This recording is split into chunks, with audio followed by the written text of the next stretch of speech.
सदन के अंदर जाते हुए। अभिभाषण उनका कुछ ही देर में शुरू हो जाएगा।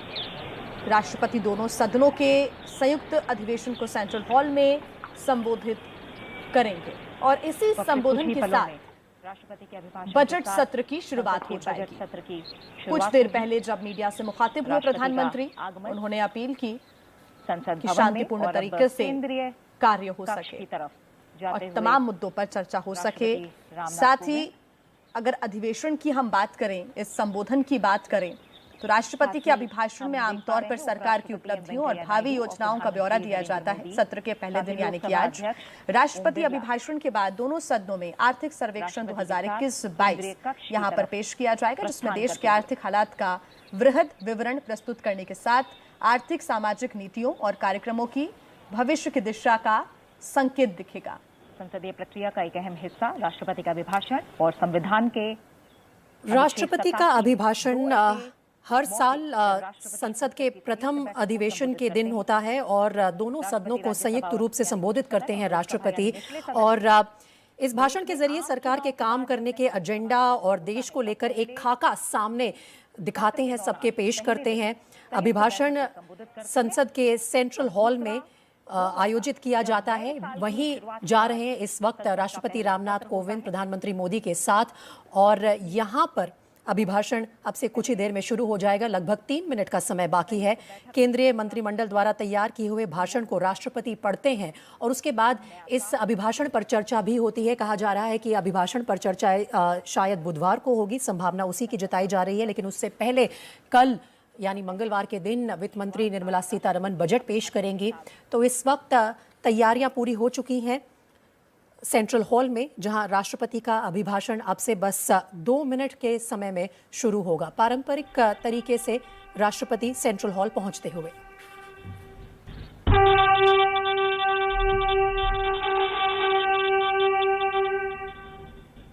लोकसभा स्पीकर ओम बिरला उनके साथ मौजूद हैं और राज्यसभा स्पीकर और साथ ही उपराष्ट्रपति M Venkaiah Naidu.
Please take your seat. माननीय सदस्यगण, कोरोना वायरस से उत्पन्न वैश्विक महामारी का यह तीसरा वर्ष है।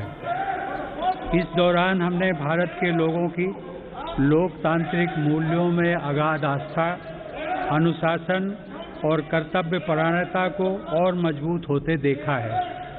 आज जब भारत अपनी आज़ादी के 75 वर्ष पर अमृत महोत्सव मना रहा है, तब प्रत्येक भारतवासी की यह संकल्प शक्ति भारत के उज्जवल भविष्य के लिए असीम विश्वास पैदा करती है। इसी विश्वास के साथ मैं संसद भवन के इस ऐतिहासिक सेंट्रल हॉल से प्रत्येक भारतवासी का अभिनंदन करता हूं। मैं आज संसद के इस समवेत सत्र में देश के उन लाखों स्वाधीनता सेनानियों को नमन करता हूं जिन्होंने अपने कर्तव्यों को सर्वोच्च प्राथमिकता दी और भारत को उसके अधिकार दिलाए।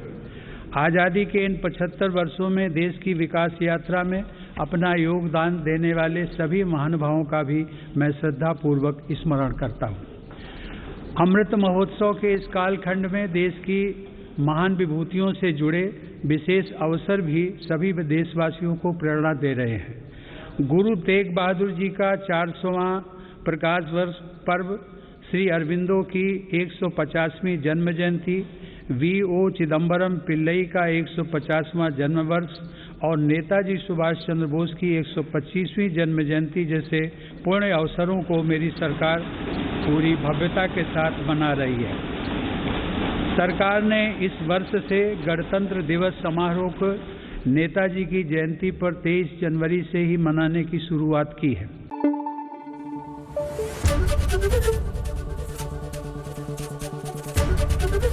ABP न्यूज आपको रखे आगे।